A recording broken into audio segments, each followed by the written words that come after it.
Nous sommes le 13 juillet 2015 et nous sommes ici en bordure de l'autoroute Bordeaux de ce côté, Bayonne de ce côté, et nous sommes au niveau de Belin-Bélier, enfin au niveau de la sortie Belin-Bélier, à quelques centaines de mètres à la sortie Belin-Bélier. Donc ici je m'aperçois qu'à cet endroit là, au bout d'un chemin dans la forêt, nous avons des ruches, beaucoup de ruches, et là je vois un piège à l'entrée de cet endroit des ruches là, ce zone des ruches, et je regarde ce qu'il y a dedans. Alors j'avais fait une vidéo qui disait que les pièges en fait afro-asiatiques, ils piégeaient vraiment plein d'insectes, dont des insectes rares et même des insectes protégés, et de même des insectes qui sont pas rares et qui sont protégés. Nous allons voir ce qu'il y a dedans là. Allez, j'enlève ce. Alors, alors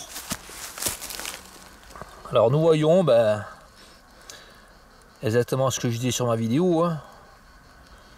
Donc là, là nous n'avons pas d'insectes rares. Nous avons une cétoine. Bon, c'est dommage, les cétoines c'est très joli, c'est agréable de voir des insectes aussi jolis.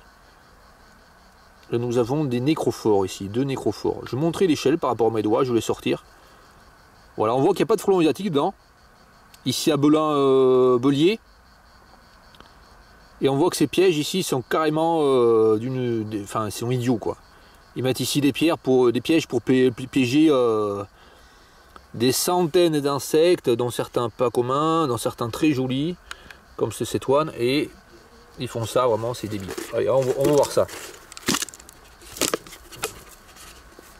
Bon. Apparemment, il laisse un piège comme ça, puis il piège pendant des mois. Voilà. Ah là là, bon. Ça pue l'intérieur, enculé. Allez. Voilà. Donc ici, une belle cétoine. Nous allons voir cette cétoine. Ah, ça sent vraiment mauvais là. Le vin pourri, voilà. Donc c'est pas une cétoine dorée. C'est pas une cétoine. Enfin, c'est une cétoine dorée, ça. C'est pas une cétoine particulièrement rare. Voilà. Je monte mon doigt par rapport pour l'échelle, voilà. Donc c'est un insecte qui fait un peu plus de 2 cm celui-là, voilà. Donc là déjà une cétoine qui a été piégée. Voilà. Un gars il met des bouteilles comme ça là, renversées pour piéger quoi? Des cétoines, c'est intelligent hein. Et puis des nécrophores aussi. Alors les nécrophores ce sont des insectes qui décomposent justement les cadavres d'animaux. Voilà. Bon, puis il y a aussi beaucoup de cirfes, on peut voir là. Des cirfes, des mouches. Voilà, puis aussi, voilà, enfin, beaucoup d'espèces d'hyménoptères qui ne seront absolument pas des frelons asiatiques. Voilà ce que nous voyons ici. Voilà. Allez, je vais essayer d'en trouver d'autres. De ces pièges là, à frelons asiatiques.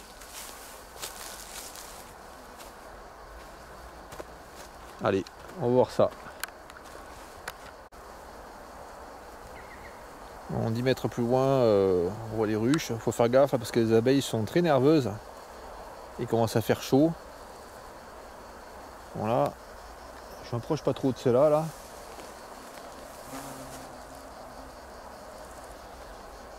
Donc ici, là, un autre piège. Sur cette ruche là. Mais cette ruche là elle n'est pas utilisée. Donc on voit que le piège là est loin de la ruche, ce qui n'est peut-être pas forcément utile. Il est à 5 mètres. Non, à 4 mètres. 1, 3, 4, voilà. Donc ici là, nous allons voir ce qu'il y a comme insecte dans ce piège.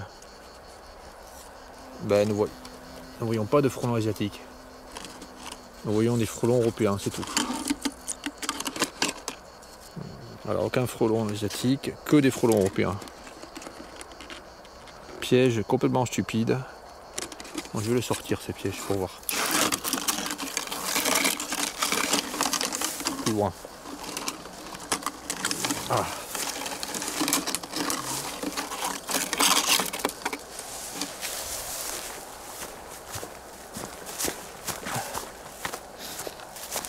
Voilà, nous allons voir ce qu'il y a dedans. Alors, je vais mettre un endroit idéal là pour la lumière là. Alors ça pue l'alcool.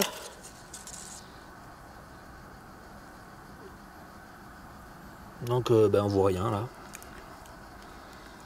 Aucun frelon asiatique. Que des guêpes, des frelons. Pas du tout de frelons asiatiques.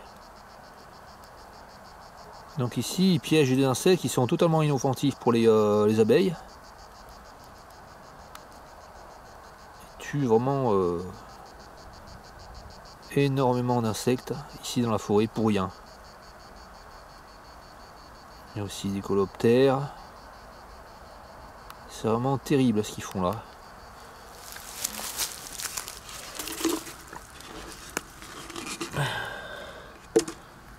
Allez, on va voir ce qu'il y a là. Voilà, c'est un temps qui vient sur moi là. Ah. Bien.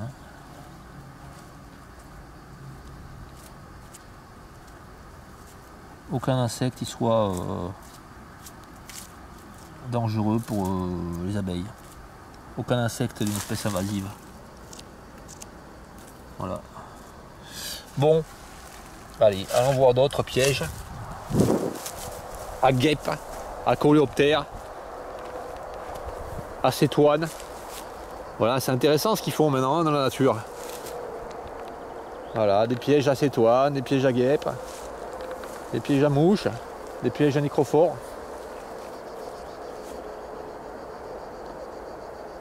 Bon. Allez, je vais essayer d'en trouver un autre. Il n'y en a pas partout, hein.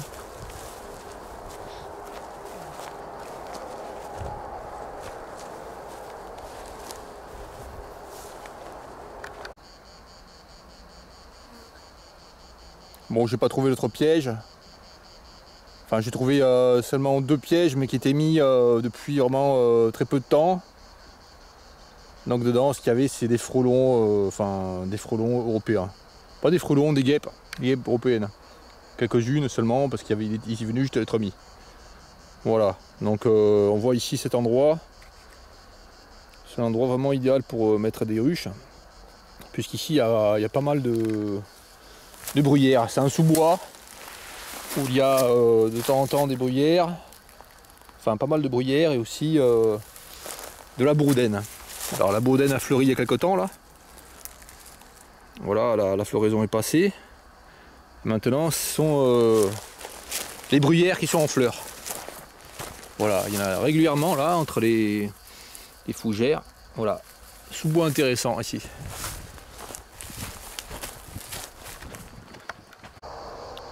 Ce sont des amaryllis, comme ici là. Aussi des grands nègres des bois. Aussi des chivins azurés. Bon, il y en a un qui est passé là, mais bon, c'est pas évident de les filmer. Souvent ils passent rapidement. Donc ici, vraiment, pas mal de papillons. Donc le sous-bois est riche, comme je disais. Beaucoup de bruyères. Et aussi, donc je voulais dire que, bon, nous n'avons pas ici de cétoines rares, en fait. Prises dans les pièges, tout simplement parce qu'ici, nous ne sommes pas sur un lieu où il peut y avoir ces cétoines rares, ici, là. Donc sur un lieu où il y a des jeunes pins, voilà, qui font 15 mètres de hauteur, qui font 20 cm de diamètre le tronc maxi. Donc c'est pas un lieu qui convient à la cétoine Cetonchema aeruginosa, la grande cétoine du chêne. Donc ici, pas d'insectes rares comme la cétoine, la grande cétoine du chêne, piégée dans les pièges à frelons asiatiques. Parce que tout simplement, il n'y en a pas ici. Et même où il peut y en avoir, comme c'est un insecte rare, on ne peut pas en trouver comme ça facilement piégé. Mais il y a des endroits où il y a des gros chênes où ils mettent aussi des pièges à frelons asiatiques. Et là, potentiellement, ils peuvent tout à fait piéger ces cétoines très rares. Voilà. Et là, En filmant là, je vois quelque chose d'intéressant là, de bizarre. Je vais voir ce que c'est de près là. Je pense que c'est une araignée qui a... Je sais pas ce que c'est, bon. Je vais voir ça de près. Ah ouais, d'accord. Superbe. Alors là, nous avons un accouplement de cérambycidés, petit cérambycidés. C'est le lepture rouge. Alors là, c'est exceptionnel puisque nous voyons le mâle et la femelle en même temps. Alors la femelle est rouge alors que le mâle n'est pas rouge. Le mâle est brun. Donc, je vais filmer ça de près.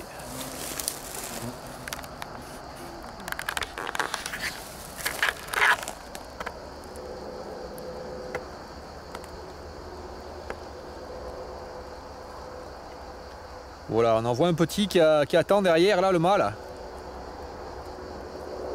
Voilà. Donc également, les leptures rouges, je pense qu'ils peuvent se faire piéger par les pièges à frelons asiatiques. Toutes sortes de petits cérambycidés de ce type là, de la sous-famille des lepturinés, peuvent se faire piéger. Puisque ce sont des insectes floricoles. Voilà.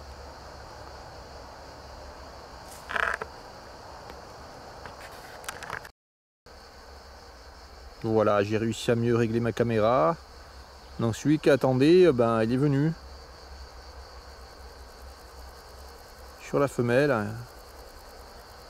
Voilà donc le lepture rouge.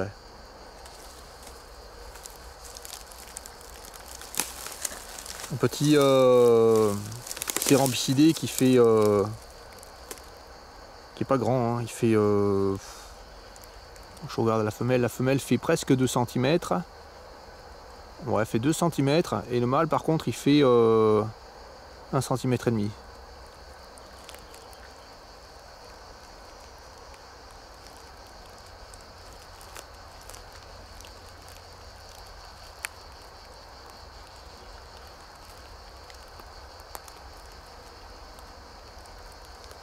Voilà.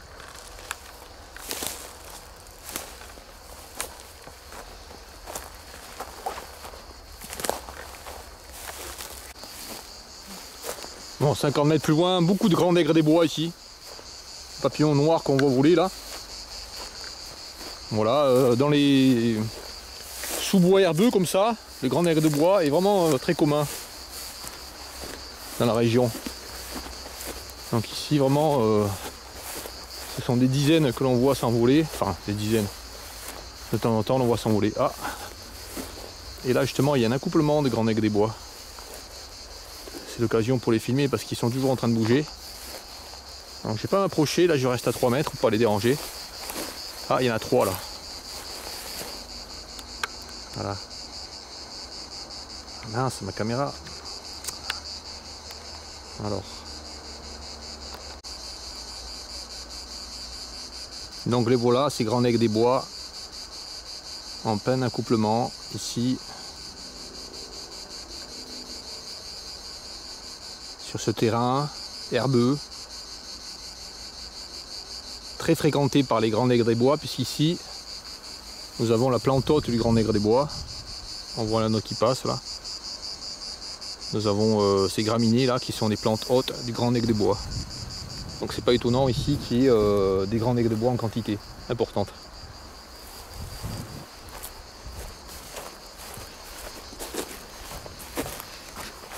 Encore un là. C'est un grand papillon hein, qui fait 7 cm d'envergure, à peu près, pour les plus beaux. Encore un là, qui s'est posé là, ici. Ah ouais.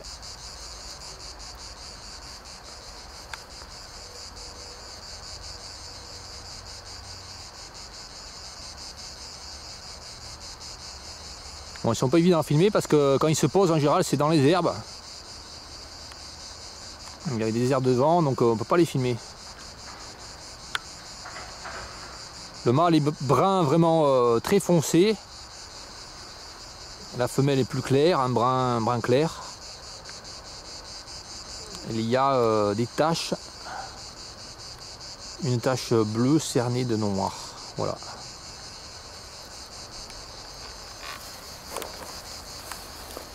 Ça c'est un mâle, hein, je pense qu'on a vu là. Brun foncé comme ça doit être un mâle.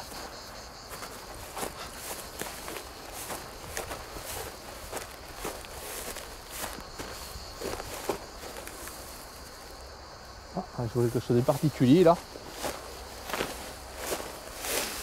Alors une chenille, je ne sais pas de quel insecte, mais en tout cas elle est morte là, on voit.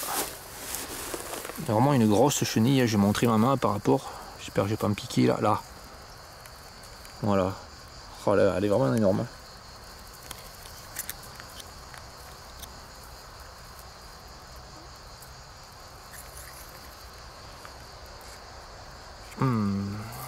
Je sais pas si elle est morte. Si elle est morte, on voit que le ventre est plat.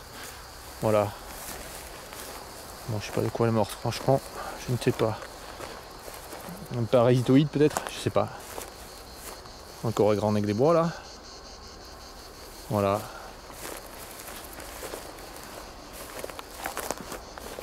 Bon voilà. Et on entend les cigales ici, à cet endroit. De temps en temps il y a des cigales par place. Il n'y en a pas partout, mais il y en a des endroits, voilà.